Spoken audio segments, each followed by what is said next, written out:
जय हिंद साथियों, जय हिंद विद्यार्थियों। मैं मनीषा शर्मा, मेरे चैनल का नाम है study IQ 140 with Manisha Sharma. कल की जो हमने पढ़ा था मध्य पाषाण काल शुरू कर दिया था। मध्य पाषाण काल में हमने राजस्थान के जो क्षेत्र थे वो देख लेते हैं। अब जो हम देखेंगे वो यूपी मध्य पाषाण काल का जो यूपी में जहाँ जहाँ है वहाँ उनके क्षेत्र देखेंगे। तो है चौपानी मांडो, ये चौपानी मांडो है, यूपी में है। आपसे मैच फॉलोइंग में भी पूछ लेते हैं कौन सा क्षेत्र किस जगह है। तो चौपानी मांडो आपका यूपी में है। इसकी खोज करता है बीबी मिश्र द्वारा खोज की गई। यहाँ पर पूरा पाषाण काल से लेके नव पाषाण काल तक के प्रमाण प्राप्त हुए हैं। तो इसका मतलब है सबसे ज़्यादा विकसित बस्ती के जो प्रमाण मिले हैं वो आपके चौपानी मांडो से मिले हैं, ऑब्वियसली, क्योंकि पूरा पाषाण काल से लेके नव पाषाण काल तक के प्रमाण हैं। प्राचीनतम मंद भांड, क्योंकि प्राचीनतम पूरा पाषाण से स्टार्ट हो रहा है, प्राचीनतम मंद भांड चूल्हे प्राप्त हुए हैं, अंडाकार झोपड़ियाँ प्राप्त हुई है। इस आधार पे कहा है कि यहाँ दुनिया के प्राचीनतम मानव बस्ती विकसित होने के प्रमाण मिले हैं क्योंकि ये यहाँ पर पूरा पाषाण काल से लेके नव पाषाण काल तक के प्रमाण मिले हैं। इसी आधार पे मानव बस्ती के विकसित होने के प्रमाण मिले हैं। जंगली जानवरों के भी प्रमाण मिले हैं। फिर है यूपी का दूसरा स्थान महादहा, ये भी यूपी में है। महादहा, ये चारों यूपी के जो 4 स्थान है ना, चौपानी मांडो, महादहा, सराय नहाराय और दमदमा, 5वां है लेखनिया। ये पांचों बहुत इंपॉर्टेंट है, इसमें से क्वेश्चन पूछ लिए जाते हैं। महादहा यूपी में है। गर्त चूल्हा, 35 गर्त चूल्हे मिले हैं, 35। स्तंभ गर्त, अस्थि और सिंह के उपकरण प्राप्त हुए हैं।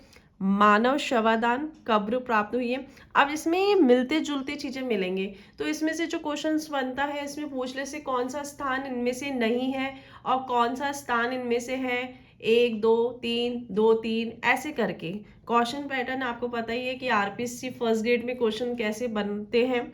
इसमें सब में मिलती जुलती बातें होती है, जो नहीं होती है उसमें से सत्य असत्य है नहीं को छांटना होता है। तो महादहा यूपी का क्षेत्र है। गर्त चूल्हा 35 मिले हैं, स्तंभ गर्त मिले हैं, अस्थि सिंह के उपकरण प्राप्त हुए हैं। मानव शवादान कब्र प्राप्त हुई है। आटा पीसने की चक्की प्राप्त हुई है। इक्की दुक्की जो चीजें होती हैं वो डिफरेंट होती है, बाकी लगभग कॉमन है। फिर है सराय नाहर राय, ये केसी ओझा ने खोजा है। यहाँ पर 8 गर्त चूल्हे मिले। अब यहाँ पे भी देखो चूल्हे प्राप्त हुए हैं, ठीक है। यहाँ पे भी आटा पीसने की चक्की मिली है, गर्त चूल्हा मिला है। यहाँ से तो 35 मिला है और यहाँ से 8 मिला है। अब क्वेश्चन इनमें से ये बन सकते हैं, 8 गर्त चूल्हे कहाँ से मिला है? सराय नाहर से, और 35 महादहा से। ये आपको याद करना है। बाकी कॉमन सब में है कि स्तंभ गर्त चूल्हे मिले हैं, स्तंभ गर्त मिले हैं, कई स्तंभ गर्त मिले, यहाँ पर भी मिले, यहाँ पर भी मिले। मृतक संस्कार विधि मिली है, 14 कब्रें मिली हैं। अब आपसे पूछ सकते हैं मध्य पाषाण काल का वह कौन सा स्थान है जहाँ से 14 कब्रें मिली हैं? तो वो है आपके सराय नहार राय से मिली है। हड्डियों से निर्मित उपकरण प्राप्त हुए हैं। ठीक है साथियों, फिर नेक्स्ट है हमारा दमदमा, मैं इसको दमदमा बोलती हूँ, दमदमा। ये है, यहाँ पे भी देखो, ये आपका दमदमा है। दमदमा ये यूपी का ही है। यहाँ से भी स्तंभ गर्त मिले हैं, गर्त चूल्हे मिले हैं, हाथी दांत मिले हैं, जानवरों की हड्डी, क्योंकि आपको पता है यहाँ पे पूरा पाषाण काल से लेके नव पाषाण काल तक प्रमाण मिले हैं। और नव पाषाण काल में आते आते मानव ने स्थायी जीवन अपना लिया था, बस्तियों में रहने लगा था, झोपड़ी में रहने लगा था, कृषि का ज्ञान था, पशुपालन का ज्ञान था। इसी कारण यहाँ पर स्तंभ गर्त मिले, गर्त चूल्हे मिले हैं, जानवरों की हड्डियां मिली है, हरिण के साक्ष्य मिले हैं। दूसरा सबसे इम्पोर्टेंट, इसमें ये इम्पोर्टेंट है, युगल शवादान। युगल शवादान मिला है, मतलब ऐसे क्वेश्चन पूछ सकते हैं, मध्य पाषाण काल का वो कौन सा स्थान है जहां पे युगल शवादान मिला है? दम दमा, दम दमा से मिला है। देखो, एक दम, दो दम, तो दो दम तो युगल शवादान। फिर है लेखनिया। लेखनिया, लेखनिया भी आपकी यूपी में है, वीडी मिश्र द्वारा खोज। यहाँ 17 मानव कंकाल मिले। 17 मानव कंकाल कहाँ से मिले? लेखनिया से मिले। और जबकि 14 कब्रें कहाँ से मिली थी? सरायना से मिली थी। देखो 17 और 14, 17 से तो आपका लेखनिया है,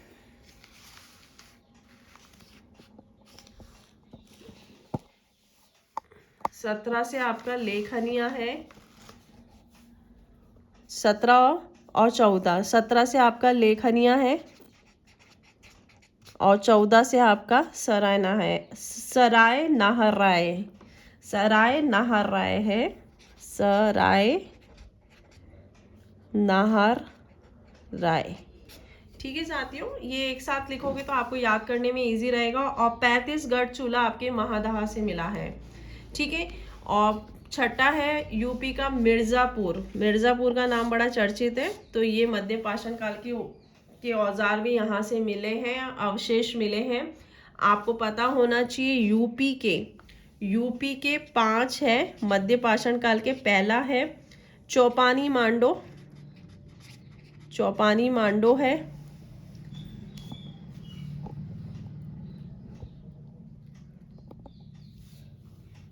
दूसरा है आपका महादहा। तीसरा है आपका सराय नाहर राय। चौथा है दमदमा, दमदमा से युगल शवादान, क्योंकि दमदमा युगल शवादान।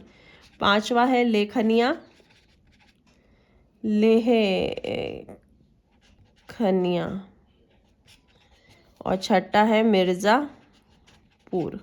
ठीक है, चौपानी मांडो से जो मिला है आपको, चौपानी मांडो से आपको मिला है यहाँ पर, मतलब ये पूरा पाषाण काल से लेके नव पाषाण काल के प्रमाण यहाँ पर मिले हैं। प्राचीनतम मानव बस्ती मिली है। यहाँ पे आपको चूल्हे सब जगह से मिले, क्योंकि मानव बस्ती मिली है तो मनुष्य ने खाना भी बनाया होगा, तो चूल्हे बस्ती मिली है। अंडाकार झोपड़ियां मिली है और जंगली जानवरों के भी प्रमाण मिले हैं, क्योंकि उस समय मनुष्य कच्चा मांस खाता था, उसका अग्नि का ज्ञान होने लग गया था, मतलब नवपाषाण काल के, तो उसने मांस को पका के खाना सीख लिया था। तो जंगली जानवरों के प्रमाण मिले हैं। महादाह से आपको 35 गढ़ चूल्हे मिले हैं, मानव शवादान और आटा पीसने की चक्की मिली है। सराय नाहर राय से 8 गढ़ चूल्हे मिले हैं, सराय नाहर से, और 14 कब्रें मिली। अपन को पता है ना 14 कब्रें कहाँ से मिली? सराय नाहर से मिली है। और लेखनिया से 17 मानव कंकाल, दमदमा से युगल शवादान। अब हम पढ़ेंगे दक्षिण भारत के। दक्षिण भारत में तमिलनाडु का रूसीकोंडा टेरी, कर्नाटक का जलहबी कीबन, महाराष्ट्र का है पाटने, तमिलनाडु का आ जाएगा आपका रूसीकोंडा टेरी। अधिकतर हमको दक्षिण भारत के नाम में कंफ्यूजन होगा, क्योंकि दक्षिण भारत के नाम एकदम से मुंह पे आते नहीं है, तो लेकिन ये मैच फॉलोइंग में क्वेश्चन पूछ लेते हैं। दक्षिण भारत, मध्य पाषाण काल के दक्षिण भारत का कौन कौन सा स्थान है, उनको मैच करिए। तो तमिलनाडु का है रूसीकोंडा टेरी, टेरी हमने पहले भी पढ़ा, टेरी और पीटरसन। कर्नाटक का है जलहब्बी और कीबन, कर्नाटक का जलहब्बी और कीबन। महाराष्ट्र का है पाटने। आंध्र प्रदेश का जो है नागार्जुन कोंडा और रेणुगुंटा। गुजरात का है हसमुख धीरजलाल सांखलिया के नेतृत्व में खोज हुई थी। ये यहाँ पर जो इसके क्षेत्र है वो लगनाज, अखाज, वलसाड़, हीरपुर है। ठीक है साथियों, ये मध्य पाषाण काल के हम क्षेत्र देख लेते हैं, आगे बढ़ेंगे। मध्य पाषाण काल की विशेषता की थी। हम जब पूरा पाषाण काल से पूरा पाषाण काल के हमने 3 भागों में बांटा था, निम्न पूरा पाषाण काल, मध्य पूरा पाषाण काल और नव पाषाण काल, नहीं उच्च पूरा पाषाण काल। तो हमने देखा था जो औजार थे, कैसे औजारों को विकसित हो रहे थे, औजार कैसे तेज बनने लग गए, छोटे बनने लग गए। तो अब हम जो देखेंगे मध्य पाषाण काल की जो विशेषता है, तो मध्य पाषाण काल की जो पहली विशेषता है, सर्वप्रथम शवाधान प्रणाली का आरंभ हुआ। अपन ने देखा, यूपी का देखा, महादहा का देखा, सराय नायर का देखा, दमदमा का देखा, लेखनीय का देखा। हमने देखा है यहाँ पर युगल शवाधान मिला है, शवाधान गत मतलब स्तंभ गर्त वगैरह मिले हैं। तो कब्रें मिली है, 17 लेखनिया में मिली है, मानव कंकाल मिले हैं। तो यहाँ पर शवाधान प्रणाली का आरंभ हो गया था। कब? मध्य पाषाण काल में। ये क्वेश्चन आ सकता है। और कब्रों में सामग्री डालना शुरू कर दिया था। शंख के मन के कुछ ऐसे माइक्रोतिक जिनका पाषाण बाहर से मंगवाया जाता था। उपकरण सरायनाय, अपन ने सरायनाय में देखा ना, 8 गढ़ चूल्हे, कई स्तंभ गढ़ मिले हैं। मृतक संस्कार विधि, 14 कब्रें मिली है। मृतक संस्कार विधि में क्या है? मृतक संस्कार विधि में है कि यहाँ पर 14 कब्रें मिली है। तो यहाँ पर ये क्या है? मध्य पाषाण काल की विशेषता में क्या आ गया कि यहाँ पर क्या बोलते, जो शवादान होती है, शवों के अंदर, कब्रों के अंदर सामग्री डाली जाती थी। ये था मध्य पाषाण काल की विशेषता। इस आधार पर यह माना जाता है कि इस समय व्यक्ति का व्यापार विनय का परिचय हो गया था, क्योंकि यहाँ पर शंख के मंके मंगवाए जाते थे। तो इसी कारण से कह सकते हैं यहाँ पर व्यापार का आदान प्रदान होता था। तीर कमान गुफा चित्रकारी सर्वाधिक हुई है। तीर कमान गुफा चित्रकारी हमने मध्य प्रदेश का देखा था, आदमगढ़ भीमबेटका। तो ये मध्य पाषाण काल के ही हैं। बागोर के देखा है, भीमबेटका में देखा है कि वो क्या बोलते हैं, चित्रित गुफा मिली है। और सबसे पुरानी 10 साल पुराने चित्रों से युक्त मिली थी हमें भीमबेटका से। तीर कमान गुफा चित्रकारी सर्वाधिक प्रमाण मिले हैं। चौथा है सिलबट्टे चकिया मिलना इस बात का साक्ष्य है कि मानव मांस के साथ वनस्पति पे निर्भर हो गया था। मतलब सिलबट्टे मतलब वो वनस्पति खाना शुरू कर दिया था मानव ने वनस्पति खाना शुरू कर दिया था। मानव स्वस्थ व पुष्ट हो रहे थे। पांचवा है आर्किटेक्ट संग्रह, पशुपालन से परिचित मगर स्थायी तो नहीं आया था। अभी मध्य पाषाण काल में वो पशु से भी परिचित हो गया था, कृषि से भी परिचित हो गया था, आग से भी परिचित हो गया था, मंद भांड से भी परिचित हो गया था, लेकिन अभी स्थायित्व नहीं आया था। मतलब वो पूर्ण रूप से विकसित रूप से इनका उपयोग नहीं कर रहा था। ये था मध्य पाषाण काल की हमने विशेषता देखी। अब हम देखेंगे नवपाषाण काल। नवपाषाण काल की हम सबसे पहले नवपाषाण काल देखेंगे। नवपाषाण काल की हम सबसे पहले देखेंगे परिचय, विशेषता, प्रसार, क्षेत्र। तो नवपाषाण काल का परिचय, इसका सर्वप्रथम जॉन लुसबाक ने अपनी पुस्तक प्री हिस्टोरिका ऑफ इंडिया में भारत के प्राक इतिहास को 4 भागों में विभाजित किया है। नवपाषाण काल बहुत ही इंपॉर्टेंट है, इसमें से क्वेश्चंस आ जाते हैं। इसको मैं जूम कर लेती हूँ ताकि आपको अच्छे से देखें। नवपाषाण काल परिचय, विशेषता, प्रसार क्षेत्र। सर्वप्रथम जॉन लुसबाक ने अपनी पुस्तक प्री हिस्ट्री, ये क्वेश्चंस पूछ लेते हैं ये बुक किसकी है, तो ये जॉन लुसबाक की है। Pre Historica of India, Bharat के प्राक इतिहास को 4 भागों में विभाजित किया। पहला है पुरा पाषाण काल, नवपाषाण काल, कांस्य युग, लोह युग। इसको 4 भागों में बांटा है। Palaeolithic age, neolithic, bronze age, iron age. Gordon Childe ने अपनी पुस्तक new light on most ancient में नवपाषाण काल को अन्य क्रांति अथवा नवपाषाणिक क्रांति नाम दिया है। गार्डन चाइल्ड ने न्यू लाइट, उनकी बुक है new light on most ancient, इसने नवपाषाण काल को अन्य क्रांति, क्योंकि मनुष्य ने कृषि का ज्ञान हो गया था, कृषि से परिचित हो गया था, तो इसको इसलिए क्या कहा, अन्न क्रांति और नव पाषाण क्रांति नाम दिया, क्योंकि इस काल में मानव जीवन और जीवन निर्वाह क्षेत्र में आमूल मतलब बहुत सारे परिवर्तन हुए थे। अब इसकी विशेषता हम देखेंगे। विशेषता ये है, औजार का निर्माण अभी भी पाषाण से ही होता था, मतलब अभी मनुष्य ने पाषाण से ही औजार का उपयोग करता था। इस काल के औजार अत्यंत उन्नत किस्म के हो गए थे। जब हमने पूरा पाषाण काल देखा था तो हमने देखा था जो औजार थे बड़े बड़े थे, ज्यादा तेज धार नहीं थे। लेकिन जैसे जैसे हम मध्य पाषाण काल में आए तो औजार थोड़े छोटे हुए, तेज धार वाले हुए, सूक्ष्म हुए। ठीक है, अब इनके औजारों की क्या विशेषता है। औजार निर्माण अभी भी पाषाण से ही होता था। पाषाण मतलब पत्थर से ही होता था। इस काल के औजार अत्यंत उन्नत किस्म के थे। घर्षण द्वारा पॉलिशदार औजार बनाए। अब ये इंपॉर्टेंट है, क्वेश्चन ऐसे पूछ सकते हैं, घर्षण द्वारा पॉलिशदार औजार कौन सी काल में बनाए गए, तो ये आपको पता होना चाहिए, नवपाषाण काल में बनाए गए हैं। नवपाषाण काल में घर्षण द्वारा पॉलिशदार औजार बनाए गए हैं।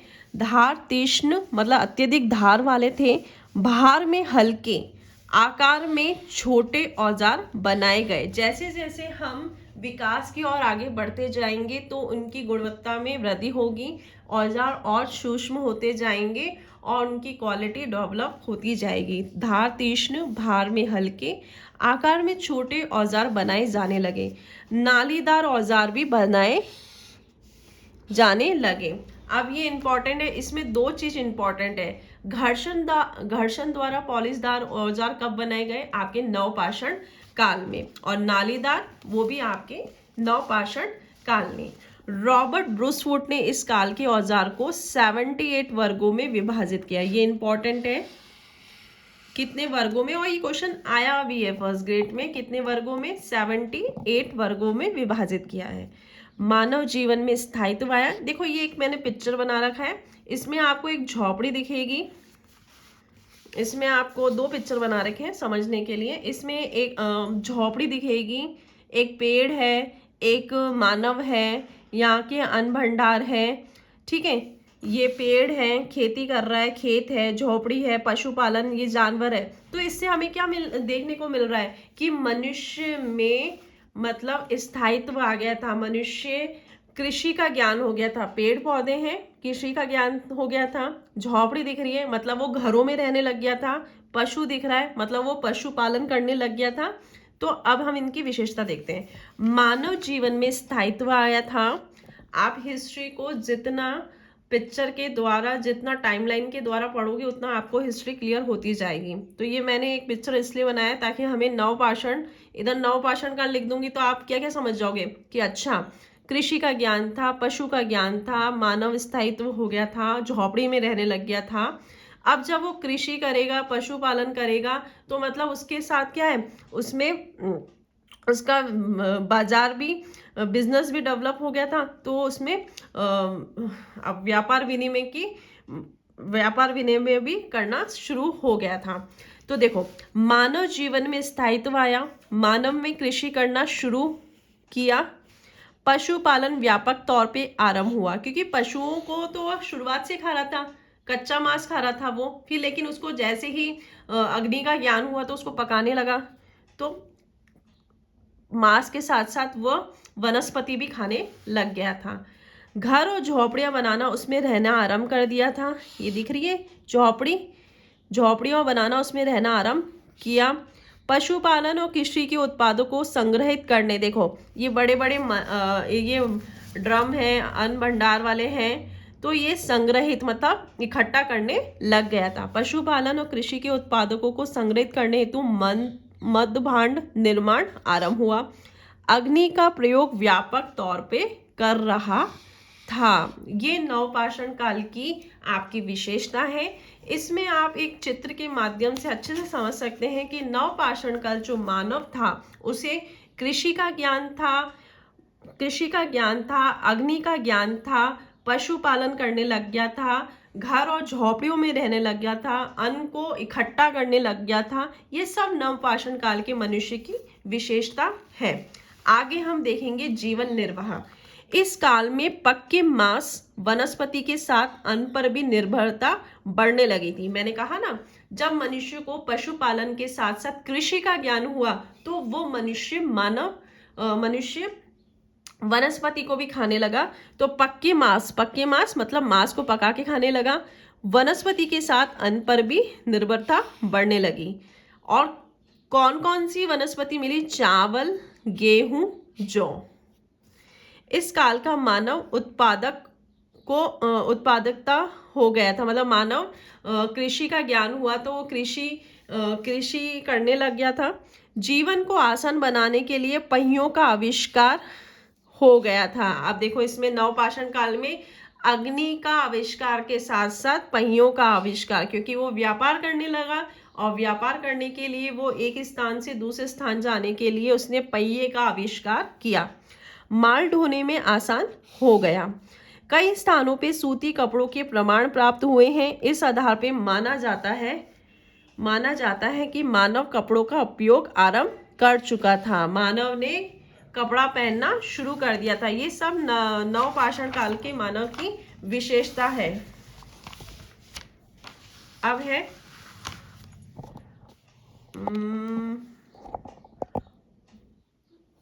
मृण मूर्तियां प्राप्त हुई थी।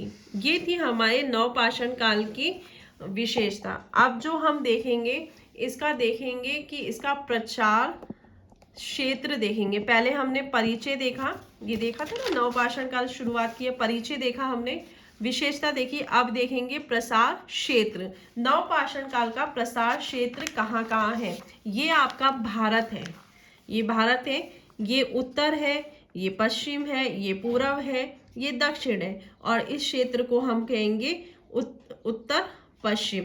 अब उत्तर पश्चिम भारत, मतलब उत्तर पश्चिम भारत में क्या आ जाएगा? पाकिस्तान का पहला जो है वो है मेहरगढ़ बलूचिस्तान बोलन नदी घाटी पाकिस्तान में है। इसकी खोज की थी सरदार घोष बख्श रायसीनी ने की। 1968 में अनुमान लगाया गया। तत्पश्चात 1974 में जो रिच महोदय के नेतृत्व में यहाँ पे 7 स्तरों का उत्खनन हुआ। इसमें इम्पोर्टेंट ये है कि 7 स्तर में इसका उत्खनन हुआ है। अलग अलग व्यक्तियों ने अलग अलग जाके इसका उत्खनन किया है। 7 स्तर में हुआ है। यहाँ से नवपाषाण काल के प्राचीनतम साक्ष्य प्राप्त हुए। इसमें से क्वेश्चन यही बनता है, नवपाषाण काल के प्राचीनतम साक्ष्य कहाँ से प्राप्त हुए हैं? मेहरगढ़ से प्राप्त हुए हैं। यहाँ से आखेटक से लेकर पशुपालन तक के साक्ष्य। आखेटक जब मनुष्य का स्थायित्व जीवन नहीं था, जब मनुष्य एक स्थान से दूसरे स्थान पे भटकता, चाहे वो पशु का मांस खाने के लिए भटक रहा हो, चाहे वो अपने आप को सुरक्षित करने के लिए एक स्थान से दूसरे स्थान पे भटक रहा था। मतलब आपके पूरा पाषाण काल से नवपाषाण काल, पशुपालन मनुष्य ने कब किया? नवपाषाण काल में। तो इनका कहने का मतलब यही है, यहाँ से आखेटक से लेके पशुपालन तक के साक्ष्य प्राप्त हुए। आरंभिक स्तरों में मंद भांडों का नहीं मिलना तथा बाद के स्तरों में मंद भांड क्या होता है? जहां अनाज को इकट्ठा किया जाता है, ड्रम जैसे अनाज मिलना, इस बात का प्रमाण है। तो इसमें आपके मेहरगढ़ से एक ही क्वेश्चन बनता है, प्राचीनतम नवपाषाण काल के प्राचीनतम साक्ष्य कहाँ से मिले हैं? वो है आपके मेहरगढ़ से प्राप्त हुए हैं। यहाँ से प्राप्त सामग्री कौन कौन सी मिली है? शवाधान प्रणाली। ये आपको पता है कि नवपाषाण काल की सबसे प्रमुख विशेषता में तो यही है कि शवाधान प्रणाली, जैसे हमने चौपानी मांडो, महादहा और लेखनीय सराय नहाराय से देखा।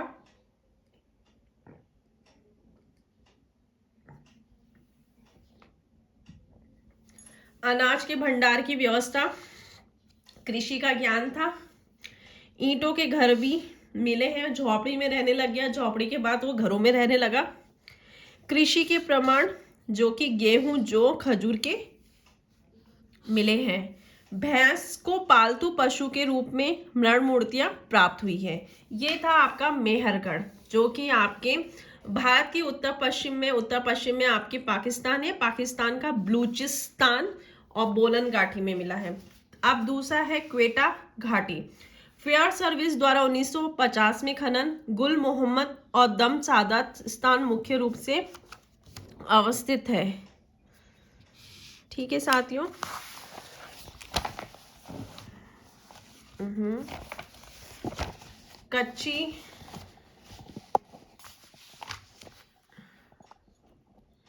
कच्ची बैग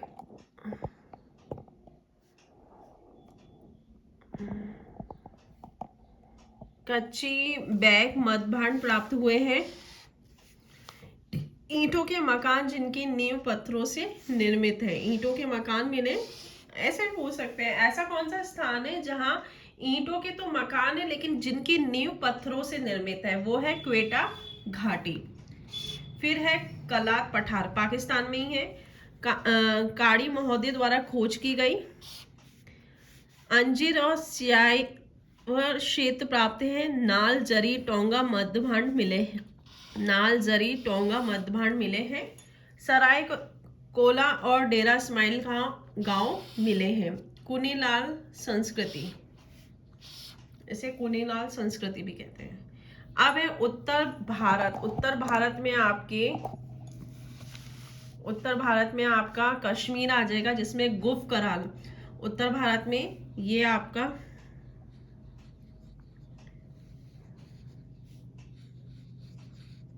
उत्तर, तो मतलब उत्तर भारत में क्या आया आपका कश्मीर।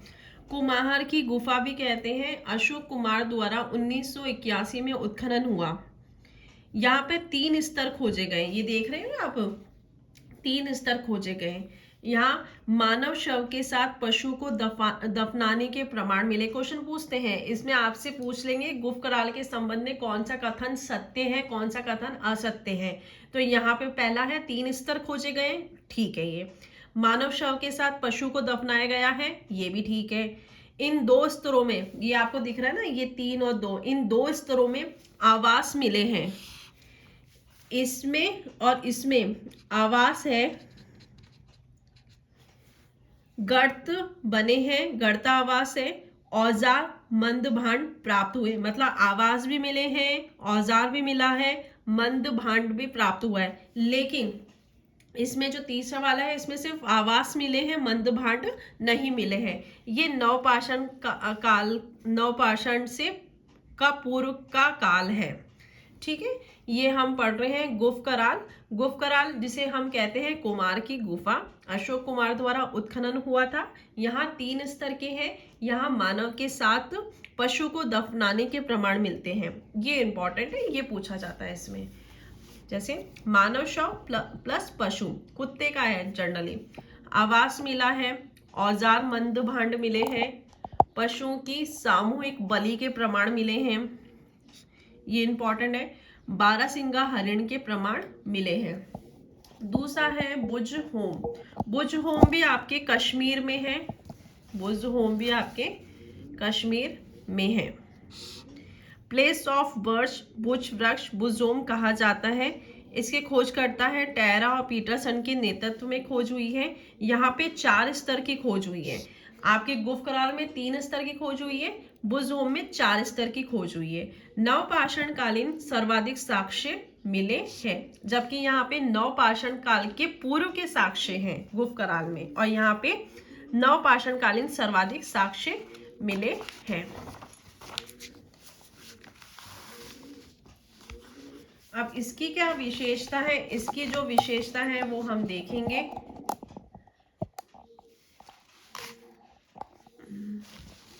आपको दिखना भी जरूरी है। यहाँ पे 4 स्तर के प्रमाण मिले हैं। मालिकों के साथ कुत्ते के दफनाने के प्रमाण मिले हैं। गर्ता आवास प्राप्त हुए हैं। भूमिगत अनाज संग्रहण होता है। चूल्हे अस्थियों से बने औजार प्राप्त हुए हैं। तो 3 स्तर के आपके गुफ कराल से है और 4 स्तर के आपके बुज होम से हैं। दोनों ही यहाँ पे पशु के साक्ष्य जरूर मिले हैं। मानव के साथ पशु को दफनाने के साक्ष्य, क्वेश्चन यही बनता है, तो वो आपके गुफ कराल और बुज होम से है। अब है यूपी यूपी का है आपका बेलन नदी घाटी क्षेत्र, मध्यवर्ती भारत, जिसमें आपके कोलड़ी हवा यहाँ से नवपाषाण काल, ताम्रपाषाण काल, लौह युग के प्रमाण मिले हैं। धान की खेती के प्राचीनतम, बहुत बार ऐसे आता है ना, चावल के साक्ष्य कहाँ कहाँ से मिले हैं। एक तो आपके कोलड़ी हवा से मिले हैं, धान की खेती के प्राचीनतम साक्ष्य प्राप्त हुए हैं, चावल के जंगली किस्म और कृत्रिम किस्म के प्रमाण मिले हैं। ये भी पूछ सकते हैं चावल के जंगली किस्म कहाँ से मिले हैं, तो वो आपके हैं कोलड़ी हवा से।